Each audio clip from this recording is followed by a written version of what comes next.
Today exclusive on NBC. Hate sells. Hate sells. And that MSNBC is trafficking in hate, and we all know it. Bill O'Reilly tonight, as every night, with his spin this time on the Imus controversy. It's the so-called Fair and Balanced Network's modus operandi. Fox News management and anchors figure out some liberal conspiracy involving MSNBC. Today, it's about the reaction to Don Imus's reprehensible comments. If this had happened on a more conservative radio show, or a commentator like Sean Hannity or Bill O'Reilly had something like this, the media, everyone would be skewering. There would be people that would go back on this show tomorrow. No forgiveness. They would be banned. But because he leans left and is not quite in that category, they were predicting that there will be a much more forgiveness for him, much more readily. I'm sure I would venture that you're right about that. Oh, come on.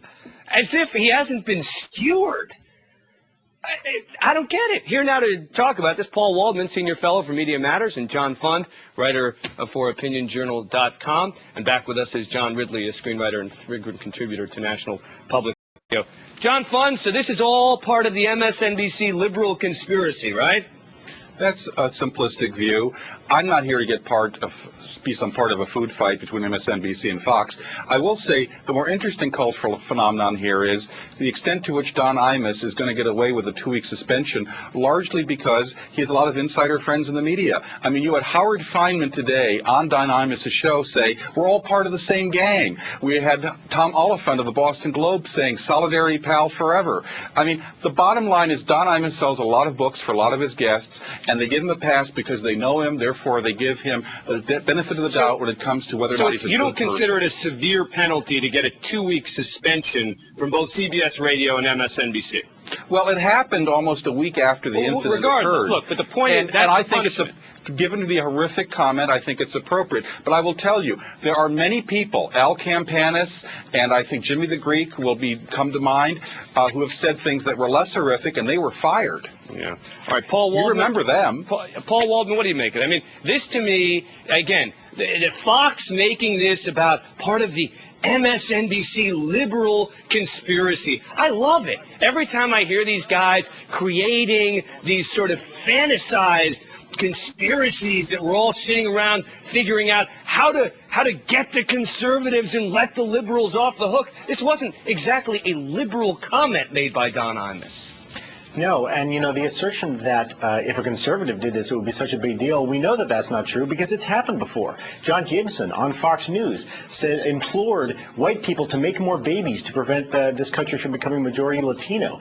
Glenn Beck, who's on a CNN-affiliated network, he called Katrina victims scumbags. Rush Limbaugh has made racist comments any number of times, and they all still have their jobs. Mr. Waldman, what were they? Oh, there's a whole series. Can you just mention one? Excuse me, I can give you one very quickly from Rush Limbaugh calling Barack Obama a African.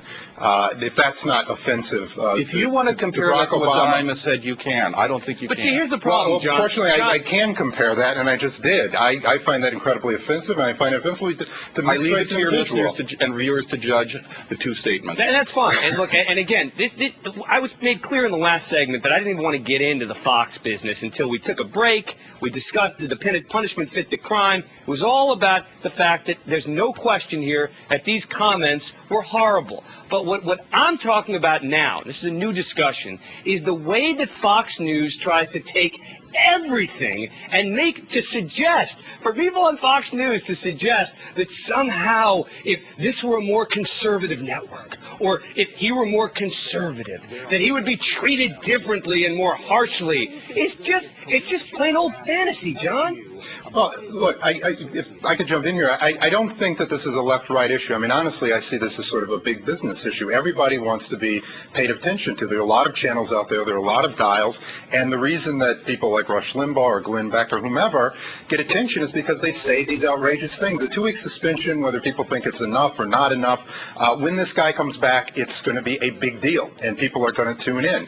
And as was mentioned before, he's going to sell a lot of books. And people are still going to come by. And by the way, it doesn't matter whether whether it's Don Imus, it doesn't matter whether it's Jesse Jackson who said things, it doesn't matter who it is. Some people get themselves canned, but most individuals at this point, look at Rosie O'Donnell. People thought she would be a disaster. The ratings on The View are up